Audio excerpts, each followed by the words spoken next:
यादव भी अपने आप को ठगा महसूस कर रहा है कि मैं तो बिरादरी की पार्टी समझकर वोट देता रहा, लेकिन ये तो परिवार के अलावा कोई एक भी सांसद नहीं है।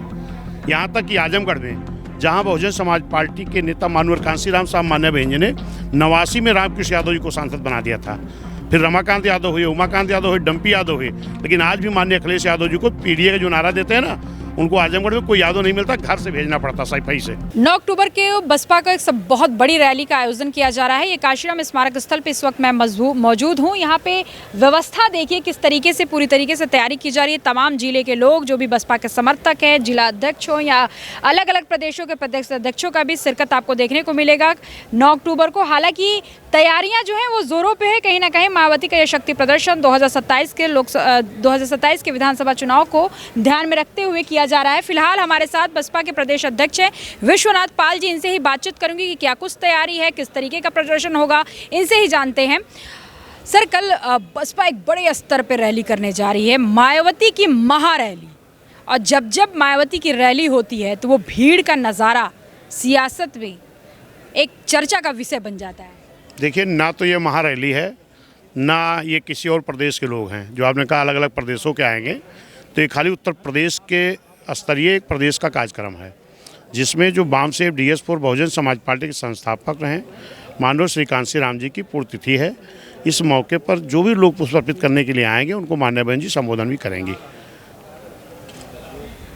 माना जा रहा है कि मायावती जी का जो पिछला अभी रिकॉर्ड रहा है चुनाव का, लोकसभा चुनाव का, वो बसपा का जो एक तरीके से कहते हैं ना कि बसपा का एक समय था जब वो राजनीति में चरम पर थी। क्या वो आपको लगता है कि कार्यकर्ताओं में वो जोश पैदा करने का ये वक्त है? कार्यकर्ताओं में जोश कभी नहीं खत्म रहा है।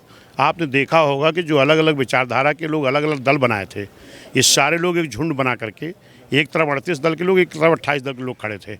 इसके बाद भी बहुजन समाज पार्टी अकेले मजबूती के साथ लड़ी थी, जहाँ पर हमको 1 लाख, 1.5 लाख, 2 लाख, पौने 3 लाख तक वोट मिलने का काम हुआ था। जो ये झुंड बनाए थे ना 38 दल, 28 दल, अगर इनको अलग अलग खड़ा कर दो तो कोई BSP के सामने कहीं दूर तक खड़े नहीं होंगे। और 2007 में हमने अकेले दम पर ही पूर्ण बहुमत की सरकार उत्तर प्रदेश में बनाने का काम किया था। मान्यता बहन जी मुख्यमंत्री थी। फिर आने वाली 27 में भी एक जनता का गठबंधन तैयार करके, एक भाईचारा तैयार करके पुनः अकेले दम पर BSP अपनी गवर्नमेंट बनाने का काम करेगी। विश्वनाथ जी, एक चर्चा और भी है क्योंकि मायावती का जो वोटर्स रहा है वो बहुत बड़ा मजबूत वोटर्स कहा जाता है, लेकिन जिस तरीके से ग्राफ घटा और आज के समय में जिस तरीके से तमाम पार्टियां क्यों ना कहें, राहुल गांधी को दलितों का मुद्दा उठाते नजर आते हैं, संविधान में बदलाव का मुद्दा उठाते हैं। 2024 का लोकसभा चुनाव देखा ही होगा ये किस तरीके से दलितों का मुद्दा बनाया गया। अखिलेश यादव पीडीए का नारा दे रहे हैं, तो अब समाजवादी पार्टी के नेता या फिर जो बयान उनका आता है वो कहते हैं कि मायावती क्या लड़ाई लड़ेंगे, अब तो हम लोग दलितों की लड़ाई लड़ रहे हैं। एक एक क्वेश्चन रखो तो जवाब सबका मिलता जाए। आप लगातार कई जवाब रख देती हैं, राहुल का भी, अखिलेश का भी। किसका जवाब चाहिए? सपा का। पीडीए तो छोड़ो, यादव भी दुखी है। लोकसभा चुनाव हुआ था 80 सीट का, क्या एक भी यादव चुनाव लड़ा था लोकसभा में? जानकारी है आपको? है कि नहीं है? बताइए। कोई यादव सांसद है? क्यों, धर्मेंद्र यादव सांसद हैं, अखिलेश यादव सांसद हैं, सभी सांसद हैं। नहीं, धर्मेंद्र यादव भाई हैं, डिम्पल उनकी पत्नी हैं। भाई भतीजा के अलावा भी कोई यादव है? यादव भी अपने आप को ठगा महसूस कर रहा है कि मैं तो बिरादरी की पार्टी समझकर वोट देता रहा, लेकिन ये तो परिवार के अलावा कोई एक भी सांसद नहीं है। यहाँ तक कि आजमगढ़ में जहाँ बहुजन समाज पार्टी के नेता मानवर कांसीराम साहब मान्यभंज ने 89 में रामकृष्ण यादव जी को सांसद बना दिया था। फिर रमाकांत यादव हुए, उमाकांत यादव हुए, डंपी यादव हुए, लेकिन आज भी माननीय अखिलेश यादव जी को पीडीए का जो नारा देते हैं ना, उनको आजमगढ़ में कोई यादव नहीं मिलता, घर से भेजना पड़ता सफाई से। एक भी यादव सांसद नहीं है, एक भी पाल सांसद नहीं है, एक भी प्रजापति नहीं है, एक भी चौरसिया नहीं है, एक भी चौहान नहीं। पीडीए कौन सा है? फिर माननीय रामलाल पाल को बना दिए हैं प्रदेश। क्या बना दिए हैं? प्रदेश अध्यक्ष कब बनाए हैं? इसकी भी सच्चाई जानकारी है कि नहीं? जिस दिन पूरे खानदान को वोट पड़ना था उसके 4 दिन पहले, वरना पूरे खानदान के लोग भी हार जाते। हाँ, एक टिकट दिया था पाल को, राजा राम का पाल को। जो राजा राम पाल बहुजन समाज पार्टी से भी सांसद हो चुके थे, कांग्रेस से भी सांसद हो गए थे, वो समाजवादी से जहाँ 28 दल इकट्ठा होकर के लड़ते हैं तो राजा राम पाल चुनाव हरा दिए जाते। क्यों? जब परिवार भर के लोग सांसद हो तो उसका परिवार दल अलायंस बताओ ना। पीडीए का मतलब क्या समझते हैं आप? पिछड़ा। माननीय अखिलेश पिछड़ा, दलित, अल्पसंख्यक सब पीडीए का मतलब, वो तो कहते हैं दलित, ए का मतलब आधी आबादी भी, ए का मतलब अल्पसंख्यक भी है, का मतलब क्या बताते हैं? पी का मतलब पिछड़ा बताते हैं। पंडित नहीं बताते। पंडित नहीं बताते, कहते हैं ए में सब अगड़ा आ गए। नहीं नहीं, आपको फिर जानकारी नहीं है। अरे भाई, ए का मतलब ही बताते हैं अगड़ा हो गए। गलत गलत। आप ही बता दीजिए। पिछड़ा। उनका पेपर में भी छपा था, अयोध्या के पवन पांडे पूर्व मंत्री जी का स्टेटमेंट भी था। वो पी से कभी पिछड़ा बोलते हैं, कभी पी से पंडित बोलते हैं, और ए से कभी अल्पसंख्यक बोलते हैं, कभी ए से आधी आबादी माताओं बहनों को बोलते हैं, कभी ए से आदिवासी बोलते हैं, कभी ए से अगड़ा बोलते हैं। क्लियर तो करें इसका मतलब क्या होता है। अखिलेश यादव का क्लियरिफिकेशन जरूरी है। नहीं, आप बताओ ना।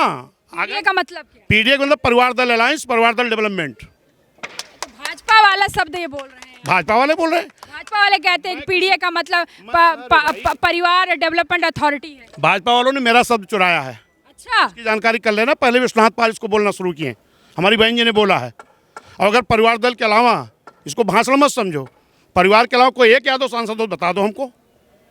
अगर परिवार भर के ही लोग हो तो परिवार दल अलायंस नहीं कहोगे तो क्या कहोगे? आगे पूछिए। मतलब मायावती जो है वो सर्व समाज का विकास करेंगे, अखिलेश यादव सिर्फ परिवार, है ना, यही कह रहे हैं। सब समाज का नहीं, आपको जानकारी होनी चाहिए। माननीय कांशीराम साहब के बहुजन समाज पार्टी बनाने के पहले पूरे ओबीसी समाज के जो 52% की आबादी है, इनकी राजनीतिक भागीदारी मात्र 1.5 से 2% थी। धन्यवाद दो माननीय कांशीराम साहब को, मान्य बहन जी को। जब बहुजन समाज पार्टी बनी है, जब नारा दिया माननीय साहब ने, बहन जी ने, कि जिसकी इतनी संख्या भारी उसकी उतनी हिस्सेदारी, तब जिनको भागीदारी पहले मिलती थी उनको भी मिली, जिनको कभी नहीं मिली थी उनको भी मिली। वरना बहुजन समाज पार्टी बनने के पहले 78 ऐसी बिरादरी के लोग थे जिनको बाबा साहब ने वोट का अधिकार दिया था, लेकिन कभी चुनाव लड़ने का मौका नहीं मिला था। बीएसपी बनने के पहले आप नहीं बता सकते कि कोई पाल चुनाव लड़ा हो, कोई प्रजापति लड़ा हो, कोई चौरसिया लड़ा हो, कोई चौहान लड़ा हो, कोई विश्वकर्मा लड़ा हो। ये बीएसपी बनने के बाद ही सर्व समाज की भागीदारी मिली है। ये भाषण नहीं, सच्चाई है, इसकी जानकारी कर लेना। और अगर मैं कह रहा हूँ परिवार का, तो एक भी यादव सांसद दूसरा बता देना। जीतने की बात छोड़ो, अगर लड़ा कोई हो तो बता दो हमें, तो जो सच्चाई वो तो बोलना ही पड़ेगा। ये थे विश्वनाथ पाल जी। इनका साफ तौर पे कहना है कि पीडीए का मतलब अखिलेश यादव को बताना चाहिए कि पीडीए का मतलब वो समझते क्या है। मायावती तो सर्व समाज को, काशीराम की जो रहा है, उनकी जो मार्गदर्शन रहा है, कहीं ना कहीं मायावती उसी मार्गदर्शन पे चलती है। और हमारा कार्यक्रम भी कुछ इसी तरीका का होगा। हालांकि पीडीए का मतलब अखिलेश यादव को खुले तौर पर बताना चाहिए कि वो आखिर पीडीए में किसका विकास चाहते हैं। कैमरा निशान के साथ मैं जय सिंह, अनादि टीवी, लखनऊ।